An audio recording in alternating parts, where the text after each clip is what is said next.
Sarah held her little brother Tommy's hand tight as they watched their father's old blue car drive away. The car moved slowly down Elm Street, getting smaller and smaller until it turned the corner and was gone. Sarah was 8 years old. Tommy was only 6. They stood on the sidewalk outside their grandmother's small house, not really understanding what had just happened. The morning had started like any other morning in the past 3 weeks. Their father had made them breakfast, just cereal and milk because he was not good at cooking. He had been quiet, more quiet than usual. Sarah noticed he kept looking at them in a strange way, like he was trying to remember something important. "Pack your clothes," he had told them after breakfast. "We are going to visit Grandma Rose for a while." Sarah had been happy about this. She loved Grandma Rose, but something felt different this time.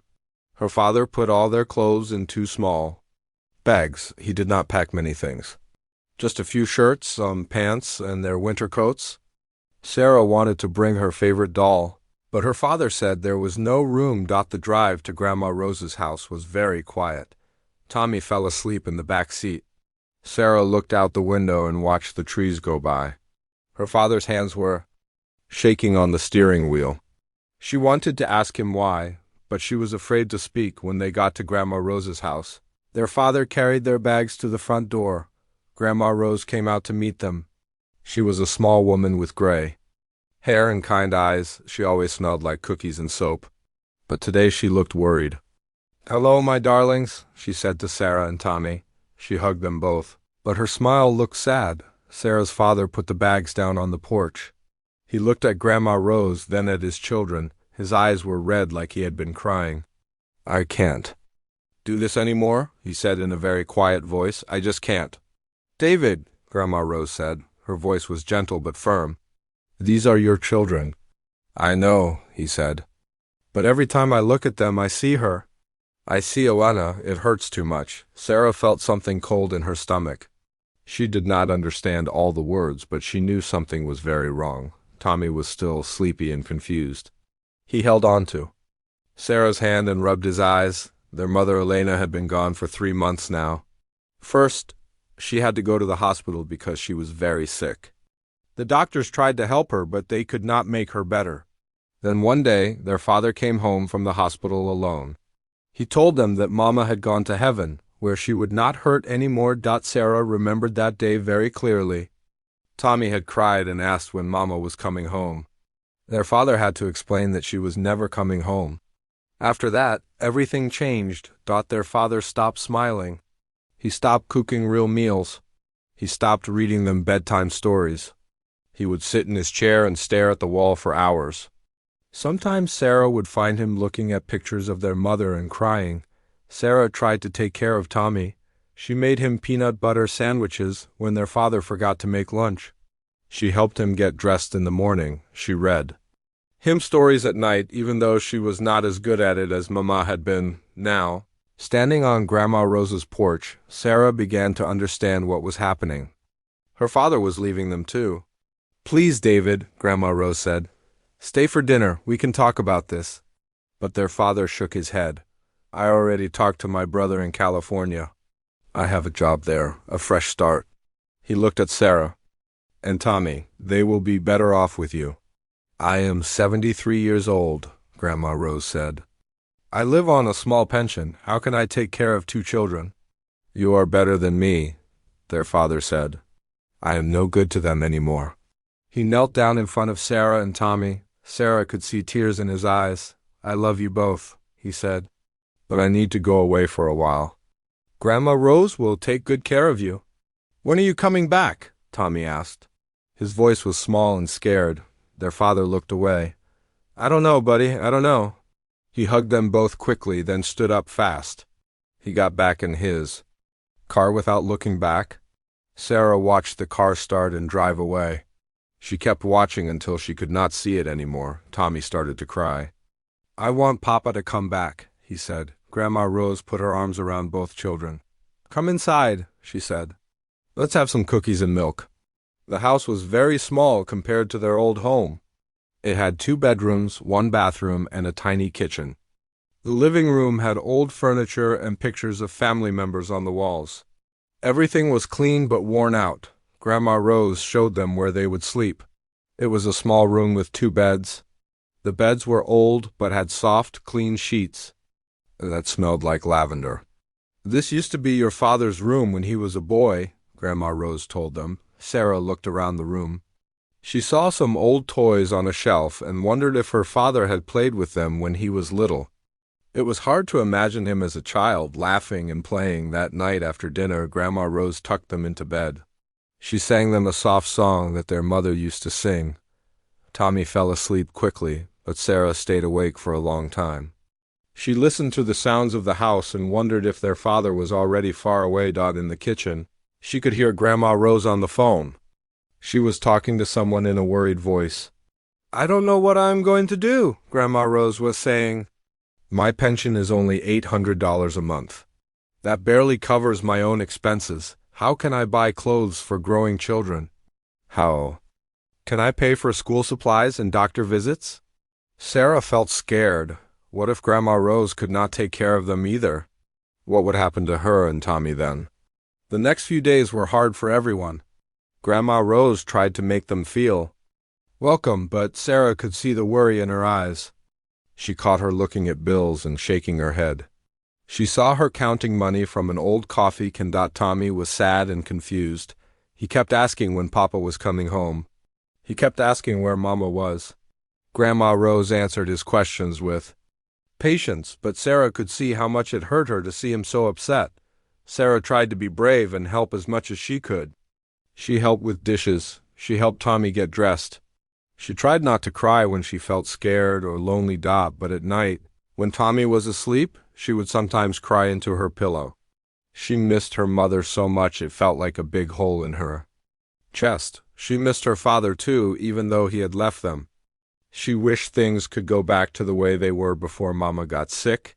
3 weeks passed like this. Each day was the same, trying to be brave, trying to help, trying not to think about how much everything had changed.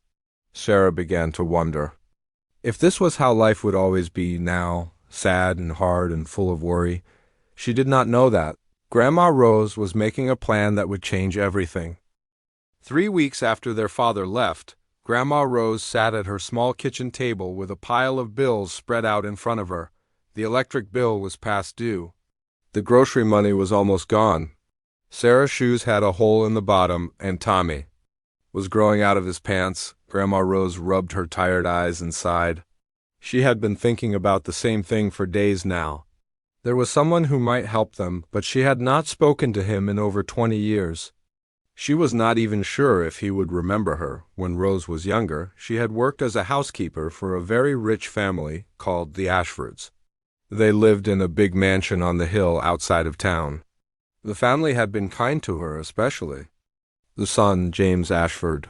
He was different from other rich people. He always said please and thank you. He remembered the names of all the workers' children. At Christmas, he gave them gifts. Rose had worked for the Ashford family for 10 years, until she got married and moved away. That was more than 20 years ago. She had heard through friends in town that old Mr. and Mrs. Ashford had died some years back. Their son James now lived alone in the big house. People said he had never married. They said he was lonely and strange, like a hermit. Rose was not sure if the stories were true, but she was desperate. She needed help, and James Ashford was the only person she could think of who might have enough money to help and enough kindness to care. The next morning, Rose looked through her old trunk in the bedroom. She found a faded photograph from her days working at the mansion. In the picture, she was much younger, standing with the other house workers in front of the big house. James Ashford was there too, smiling at the camera. He looked like a nice young man. Rose made up her mind. She would take the children to see him. Maybe he would remember her. Maybe he would help. She had to try. She got Sarah and Tommy dressed in their best clothes. For Sarah, this meant a blue dress that was getting too small. For Tommy, it meant his good pants that were already too short and a white shirt with a small stain on the front. Rose wished she had better clothes to put on them, but this was all they had. "Where are we going, Grandma?" Sarah asked as Rose combed her hair. "We are going to visit someone who might be able to help us," Rose said.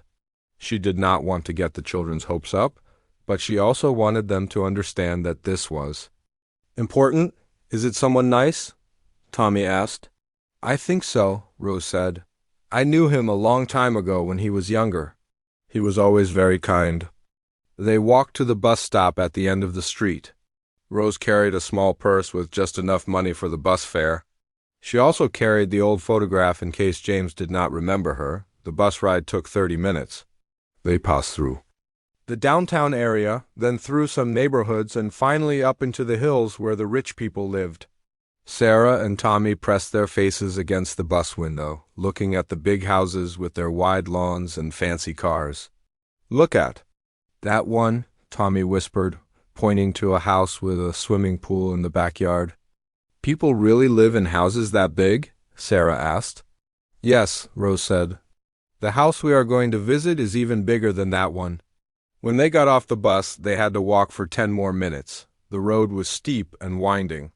There were no sidewalks here, just a narrow road with tall trees on both sides. Sarah held Tommy's hand to make sure he stayed close to the road. Finally, they reached the entrance to the Ashford property. There was a tall iron gate with stone pillars on each side. The gate was closed, but Rose could see a button to press for the intercom. Beyond the gate, a long driveway led up to the biggest house Sarah had ever seen. The mansion was made of gray stone and had many windows. It had towers and pointed roofs like a castle in a fairy tale book. There were gardens all around it with perfectly trimmed bushes and flower beds. Wow, Tommy said, staring through the gate. It looks like where a king would live. Sarah felt scared. The house was so big and fancy. What if the man who lived there was mean?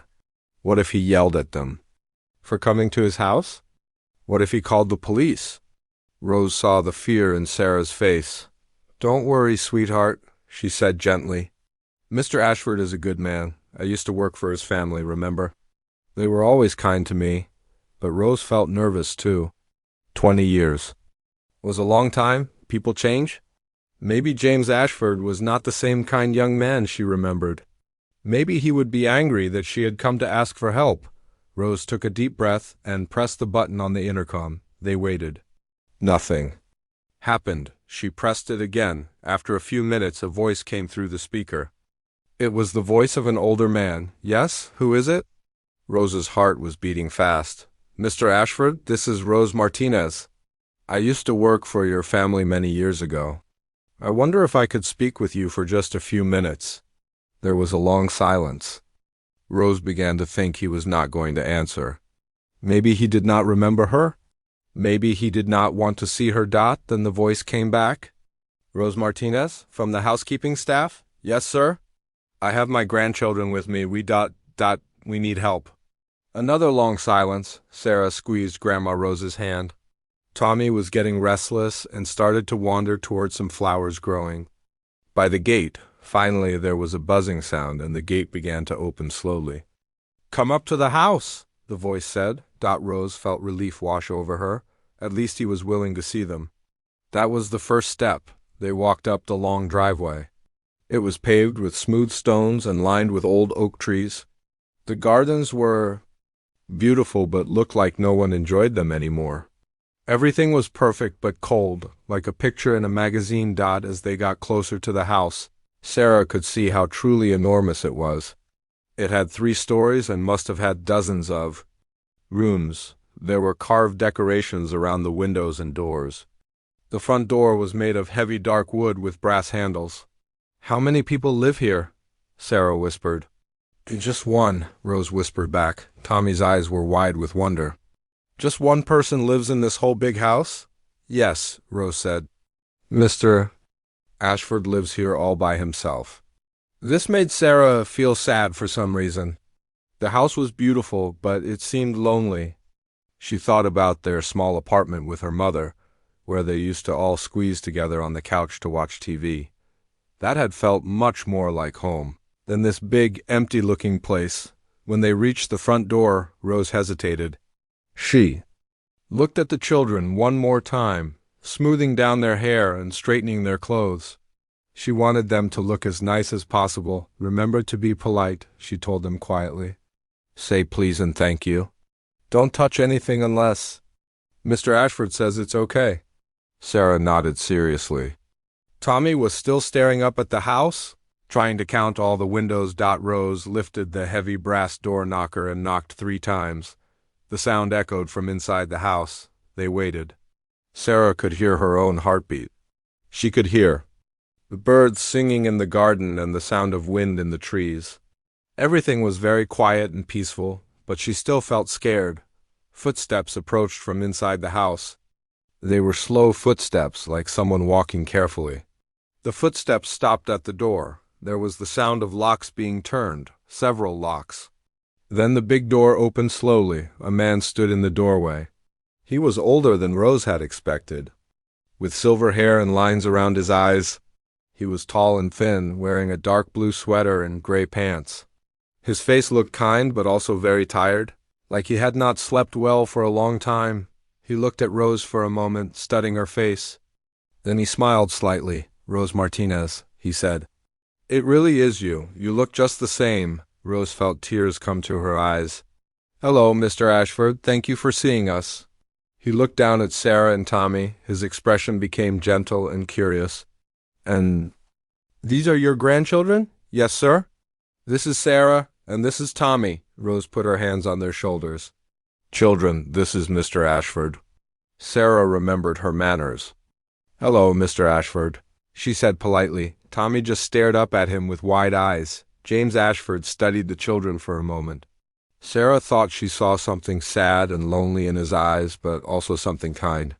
"Well," he said finally, "you had better come inside. It's getting cold out here." He stepped back and opened the door wider, gesturing for them to enter. Rose took a deep breath. This was it. Whatever happened next would change their lives forever. Sarah stepped through the front door and gasped. The inside of the house was even more amazing than the outside. The ceiling was so high she had to tip her head back to see it. A giant chandelier hung down from the ceiling, covered in hundreds of tiny crystals that sparkled like diamonds. The floor was made of shiny marble with patterns that looked like flowers.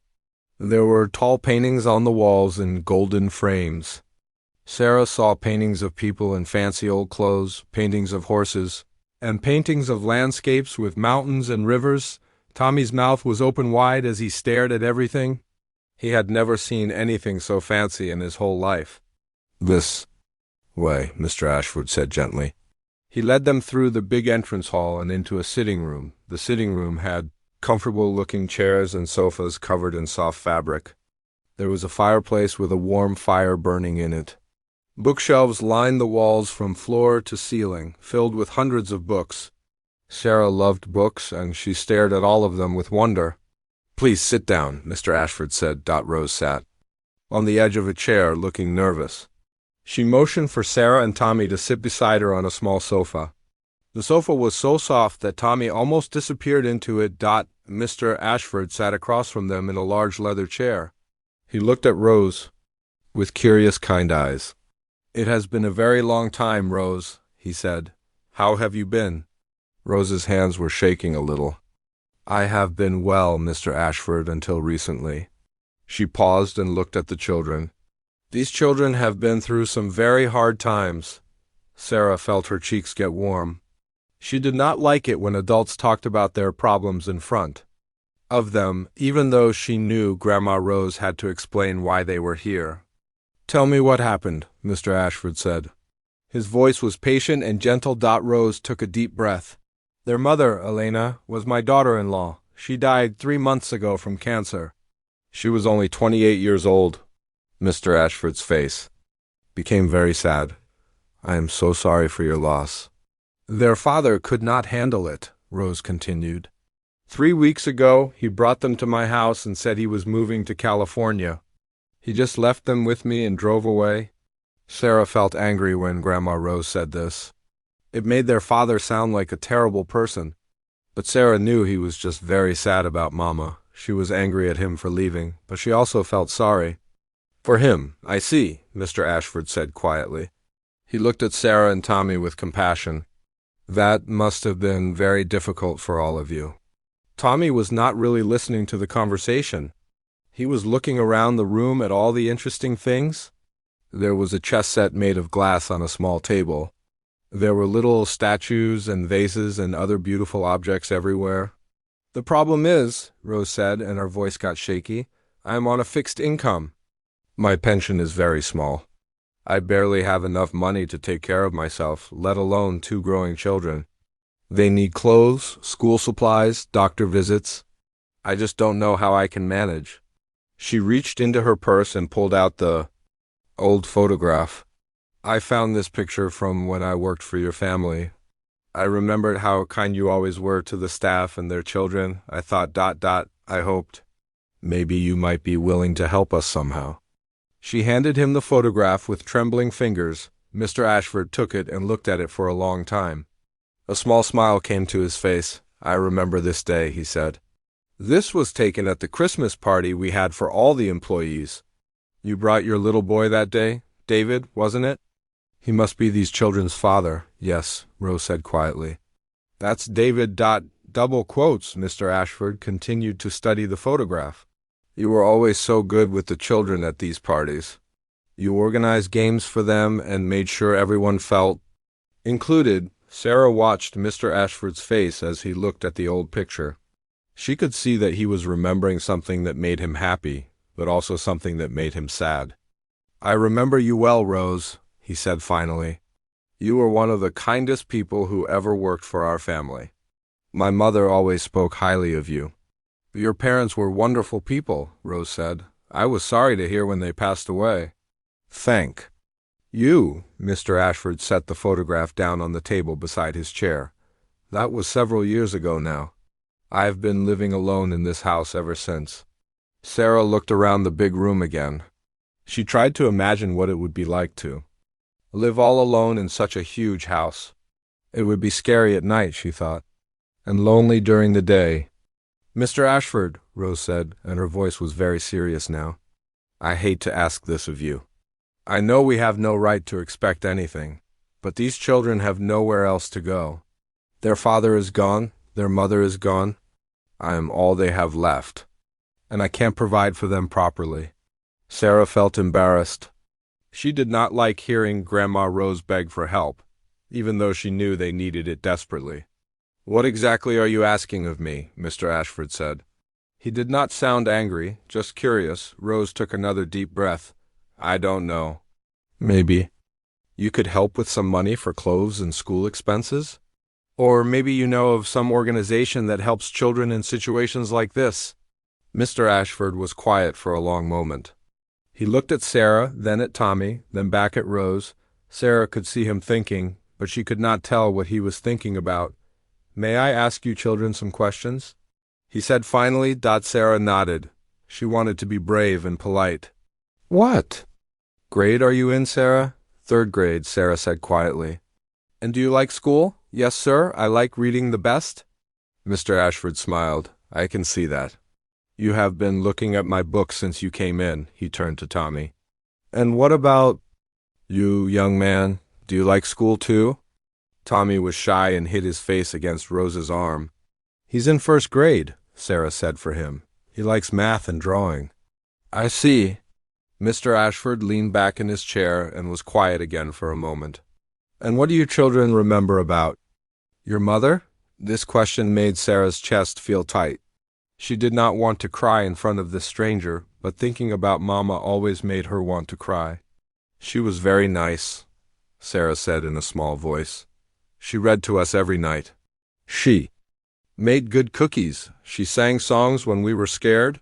She smelled like flowers," Tommy added quietly. Coming out of his shyness for a moment, Mr. Ashford's eyes became very gentle. "She sounds like a wonderful mother."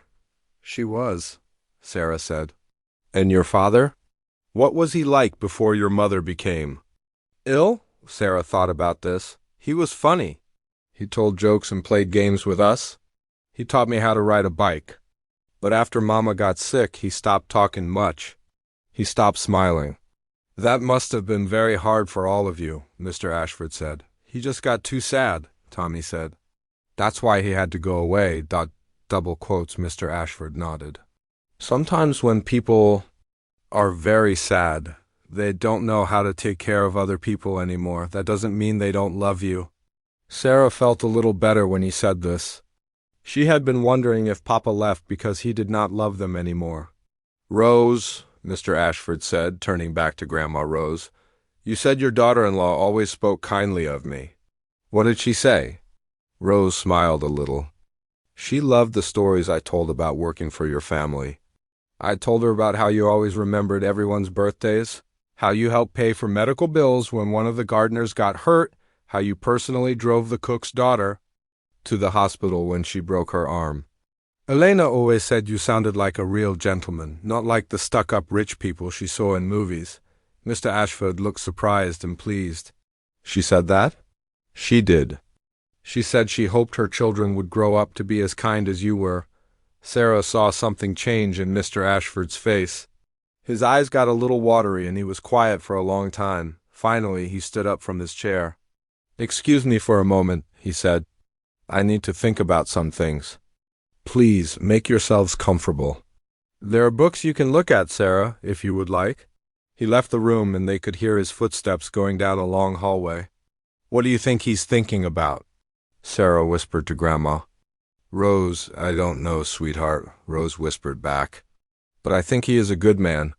Whatever he decides, I think he will try to help us somehow." Tommy had gotten up and was looking at the chess set. "Grandma, what are these?" "Those are chess pieces," Rose said. "It's a game that smart people play." Sarah got up and went to look at the books. There were so many of them, and they all looked very expensive. Some of them had gold letters on the spines. She found a section that had children's books and was amazed to see some of her favorites dot after about 10 minutes. Mr. Ashford came back into the room. He looked different somehow, more decided. He sat back down in his chair and looked at all three of them. "I have been thinking," he said slowly. "This house has been very quiet and lonely since my parents died. I have more money than I could ever spend, but I have no one to share it with, no family. No children, no real purpose." He paused and looked directly at Sarah and Tommy. "Rose, you came here asking for help, but I think you may be the ones who can help me." Rose looked confused. "I don't understand, Mr. Ashford." "I have a proposal," he said. "I would like you and the children to come and live here with me." Rose stared at Mr. Ashford with her mouth open. Sarah felt her heart start beating very fast. Tommy looked confused and tugged on Grandma Rose's sleeve. "Live here?" Rose said finally. "Mr. Ashford, I could never accept such a generous offer. It would be too much." "Please, hear me out," Mr. Ashford said, holding up his hand. "I am not making this offer out of pity. I'm making it because I think it would be good for all of us." He stood up and walked to the window that looked out over the gardens. "I have been alone in this house for 5 years now. Every day is the same. I wake up, I eat breakfast alone, I read the newspaper alone, I eat lunch alone. I go to a few business meetings, I eat dinner alone, and I go to bed alone. This house was meant for a family, not for one old man." Sarah watched him as he spoke. She could hear the loneliness in his voice. "But we're not your family," Sarah said quietly. It was the first time she had spoken up in front of Mr. Ashford, and her voice came out smaller than she meant it to. Mr. Ashford turned around and smiled at her. "Family is not just about blood, Sarah. Family is about people who care for each other and take care of each other. I think we could become a family if you would let me try." Rose shook her head. "Mr. Ashford, you don't understand what you're offering. Children are expensive. They're loud. They make messes. They need constant attention. I have enough money to buy Sarah and Tommy anything they need," Mr. Ashford said. "As for loud and messy, well, this house has been too quiet and too clean for far too long." Sarah looked around the perfect room with all its beautiful, untouched things. She tried to imagine Tommy running around in here, leaving his toys everywhere. She tried to imagine herself curled up in one of these fancy chairs reading a book. "Where would we sleep?" Tommy asked. It was a practical question that made everyone smile a little. "This house has 12 bedrooms," Mr. Ashford said. "You could each have your own room with your own bathroom. Sarah, There is a bedroom that is built in bookshelves all around the walls. Tommy, there is a room that has a window seat where you can sit and draw. Tommy's eyes got wide. A whole room just for me? If you want it, Mr. Ashford said. Sarah felt excited but also scared. What about school, our friends? You would go to the school here in this district. It's a very good school. As for friends, you would make new ones. And you could still visit your old friends sometimes. Rose was quiet for a long time, thinking. Sarah could see her weighing all the good things against all the problems. Mr. Ashford, Rose said finally, this is incredibly generous of you. But what if it doesn't work out? What if the children don't adjust well? What if you decide you don't want the responsibility after all? Then we will figure something else out, Mr. Ashford said simply. But I don't think that will happen. I think we need each other, Rose. You need someone who can provide for these children properly. I need people who can make this house feel like a home again. Sarah had been listening to all of this, but now she spoke up. Can we think about it? Mr. Ashford nodded. Of course. This is a big decision. Take all the time you need. Can we see the rooms? Tommy asked. He was getting excited about the idea of having his own room. Certainly, Mr. Ashford said. Would you like a tour of the house? They spent the next hour walking through the mansion. Sarah had never seen anything like it. There was a dining room with a table that could seat 20 people. There was a music room with a grand piano. There was a library that was even bigger than the sitting room, with thousands of books and comfortable reading chairs. Do you know how to play piano? Mr. Ashford asked as they stood in the music room. Mama was teaching me, Sarah said. But I haven't played since ... Well, maybe you could start again, Mr. Ashford said gently. The bedroom he showed Sarah was beautiful. It had windows that looked out over the gardens, and just like he had said, there were bookshelves built into every wall. There was a big bed with a soft pink bedspread and a desk where she could do her homework. Tommy's room was right next door. It had a window seat with cushions where he could sit and look outside. There was space for all his toys and art supplies. The bathroom is right here between your two rooms, Mr. Ashford explained. You would share it, but there's another bathroom down the hall if you need it. Rose's room was larger than her entire apartment had been. It had its own bathroom and a sitting area with comfortable chairs. This is too much, Rose kept saying. This is just too much. But Sarah could see that she was starting to believe it might really happen after the tour. They went back to the sitting room. Mr. Ashford had someone bring them tea and cookies. The cookies were store-bought, not like Grandma Rose's homemade ones, but they were good. I have a question, Sarah said as she ate her cookie. Why don't you have any children of your own? Rose looked embarrassed. Sarah, that's a personal question. But Mr. Ashford didn't seem to mind. It's all right, Rose. That's a fair question, Sarah. He thought for a moment. I was engaged to be married once when I was younger. But my fiancée decided she didn't want to marry me after all. After that, I never found anyone else I wanted to marry. I always thought there would be time for a family later, but time went by faster than I expected. Do you wish you had children? Tommy asked. Yes, Mr. Ashford said honestly. I always wondered what it would be like to have children to read to at bedtime, or to help with homework, or to watch grow up. Sarah felt sorry for him. She thought about all the things her mama had done with her and Tommy, reading stories, helping them learn to ride bikes, teaching them to bake cookies. Mr. Ashford had missed out on all of that. If we came to live here, Sarah said slowly, what would happen to Grandma Rose's house? I would keep paying for it, Rose said. It's not much, but it's been my home for a long time. Maybe someday, if things don't work out here, we might need to go back to it. Double quotes, Mr. Ashford nodded. That's very wise, Rose. They talked for another hour about practical things. What school would be like, how they would handle doctor visits, and haircuts and all the normal things children need. Mr. Ashford seemed to have thought of everything. Finally, Rose said, Mr. Ashford, I need to ask you something very important. Why are you really doing this? Please tell me the truth. Mr. Ashford was quiet for a moment.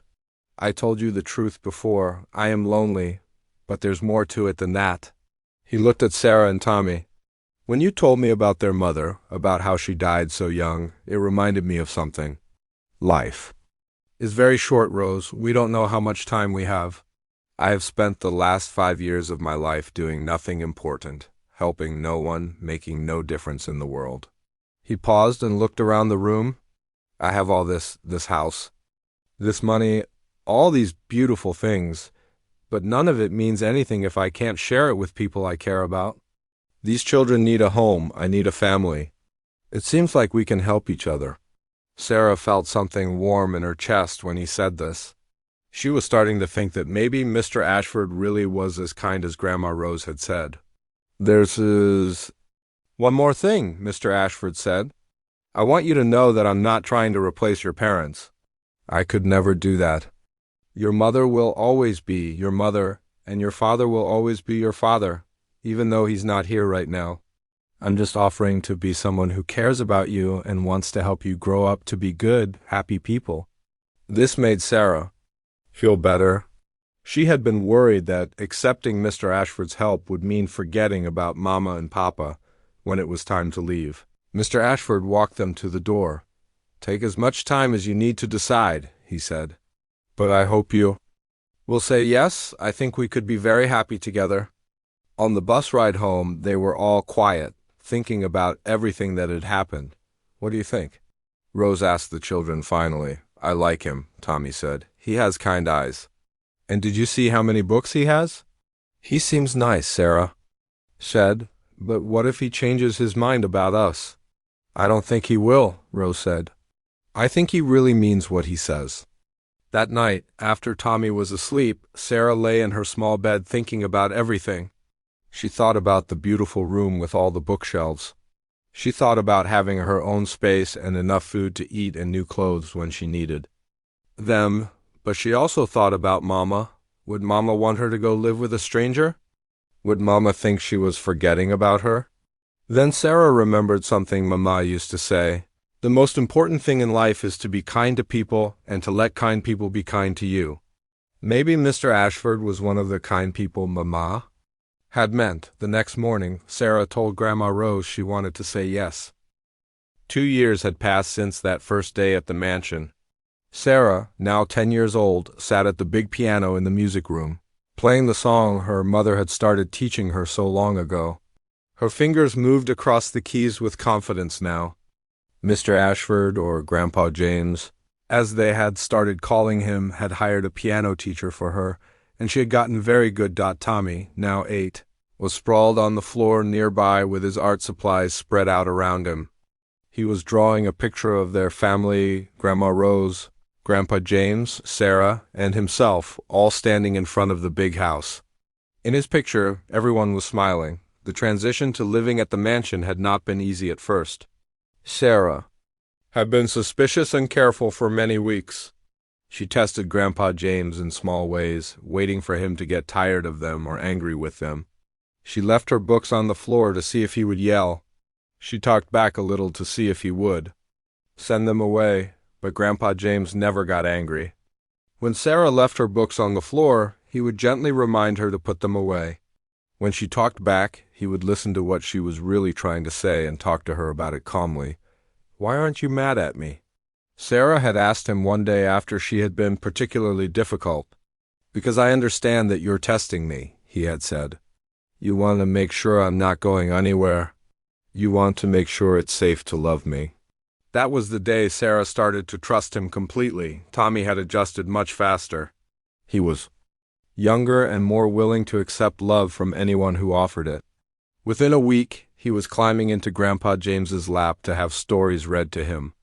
Within a month, he was chattering away about everything that happened at school, just like he used to do with Mama. Grandma Rose had taken on the role of managing the household, but it was very different from her old job. Now she was family, not just an employee. She made sure the children ate good meals and got to bed on time. She helped them with their homework and kissed their scraped knees. But she also had help. There was a cook and a cleaning lady who came in several times a week. So Rose could focus on being a grandmother Instead of doing all the work herself, the new school had been good for both children. Sarah had worried about making friends, but she discovered that her love of reading made her popular with other students who needed help with their schoolwork. Tommy had overcome his shyness and was now one of the most talkative kids in his class. Grandpa James had kept his promise about providing everything they needed. Sarah had new clothes that fit properly, a backpack full of school supplies, and more books than she could read in a year. Tommy had art supplies, building blocks, and toys he had only dreamed about before, but more than the material things, Grandpa James had given them something much more important, his time and attention. Every evening after dinner they would all sit together in the sitting room. Sometimes Grandpa James would read to them. Sometimes they would play games. Sometimes they would just talk about their day. On weekends, Grandpa James would take them on outings. They went to museums and parks and movies. They went to the zoo and the science center. They had picnics in the garden behind the house. Tommy especially loved these adventures, and he would talk about them for weeks afterward. Sarah had started calling him Grandpa James after about 6 months.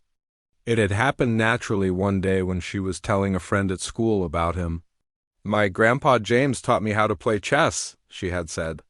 When she realized what she had called him, it felt right. Tommy had started calling him Grandpa James even sooner. Tommy was quick to love and trust, and he had needed a grandfather figure in his life. The legal adoption had been finalized just last month. Sarah and Tommy were now officially Sarah Ashford and Tommy Ashford. They had new last names, but they also had something much more important. They had a real family again. The adoption ceremony at the courthouse had been small but special. Grandma Rose had cried happy tears.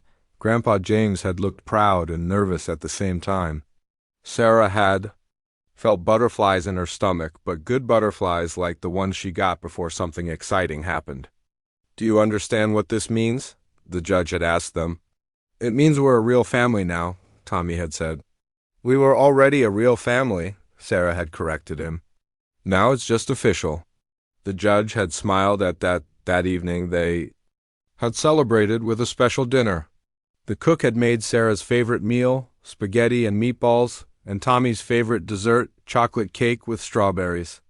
"I have something for you," Grandpa James had said after dinner. He had given each of them a small wrapped box. Inside Sarah's box was a gold locket with a picture of her mother on one side, and a picture of their new family on the other side. Inside Tommy's box was a watch with an engraving that said, "Tommy Ashford, beloved grandson, I want you to always remember your mother," Grandpa James had said. "She will always be part of this family, even though she's not here with us." Sarah had started to cry then, but they were good tears. She had been worried that becoming an Ashford meant she had to stop being Elena's daughter.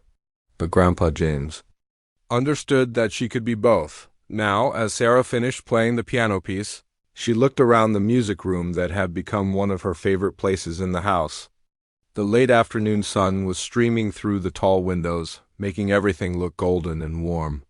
"That was beautiful," said a voice from the doorway. Sarah turned to see Grandpa James standing there, still wearing his business suit from a meeting he had attended that morning. But his tie was loosened and his sleeves were rolled up. He looked relaxed and happy. "I've been practicing," Sarah said proudly. "I can tell." "Your mother would be very proud of how well you play now," Sarah smiled. Grandpa James often talked about Mama, always in ways that made Sarah feel good about her memories. "Grandpa James, look at my picture," Tommy said. Holding up his drawing, Grandpa James came over and knelt down beside Tommy. "That's wonderful, Tommy. You've gotten so much better at drawing people. Look how happy everyone looks in your picture." "That's because we are happy," Tommy said matter-of-factly, and it was true. Sarah realized with surprise that she really was happy. For so long after Mama died, she had thought she would never feel truly happy again. She had thought that being happy would mean forgetting about Mama or betraying her. Memory somehow but now she understood that Mama would want her to be happy. Mama had always wanted the best for her and Tommy, having a safe, loving home with Grandpa James and Grandma Rose was the best thing that could have happened to them. "Where's Grandma Rose?" Sarah asked. She's in the kitchen making cookies for tomorrow, Grandpa James said. Your cousins are coming to visit, remember? Sarah smiled. Cousins were actually the children of some family friends, but Grandpa James had started calling them cousins because he wanted Sarah and Tommy to feel like they had a big, extended family. Can we help make cookies? Tommy asked, already starting to put away his art supplies. I'm sure she would love the help, Grandpa James said, as they walked toward the kitchen. Sarah thought about how much their lives had changed. 2 years ago, she had been scared and worried all the time. She had been taking care of Tommy as best she could, but she had felt like she was drowning in responsibilities that were too big for her. Now, she was just a 10-year-old girl again. She could focus on school and friends and learning to play piano. She could read as many books as she wanted. She could be a kid again, instead of trying to be a grown-up. Tommy was thriving too. He was outgoing and confident now, very different from the shy, scared little boy he had been. He never asked when Papa was coming back anymore. He seemed to understand that Grandpa James was his family now. They still talked about Papa sometimes. Grandpa James had helped them understand that Papa had left because he was too sad to take care of them, not because he didn't love them. They had even gotten a few letters from him. He was working in California and seeing a doctor to help him feel better. Maybe someday he would be ready to be part of their lives again, but for now, this was their family. In the kitchen, they found Grandma Rose mixing cookie dough in a big bowl. The kitchen smelled like vanilla and sugar. Perfect timing, she said when she saw them. I need some helpers. Tommy immediately washed his hands and started helping to measure ingredients. Sarah tied on an apron and began rolling the dough into balls. Grandpa James sat at the kitchen table and watched them work. You know, he said, I used to eat dinner in the formal dining room every night, all by myself. Now we eat in here at this kitchen table, and it's much better. Why? Tommy asked. Because kitchens are where families spend time together, Grandpa James said. Formal dining rooms are for strangers. Sarah understood what he meant. The kitchen felt warm and cozy and lived in. The formal dining room was beautiful, but it felt cold and lonely. As they worked on the cookies, Sarah listened to the sounds around her. Tommy was humming while he worked. Grandma Rose was telling a story about something that had happened at the grocery store. Grandpa James was laughing at the story. The oven was preheating with a gentle humming sound. These were the sounds of home, Sarah realized. Not the fancy chandelier in the front hall or the expensive paintings on the walls. Just people who cared about each other, spending time together and talking about their day.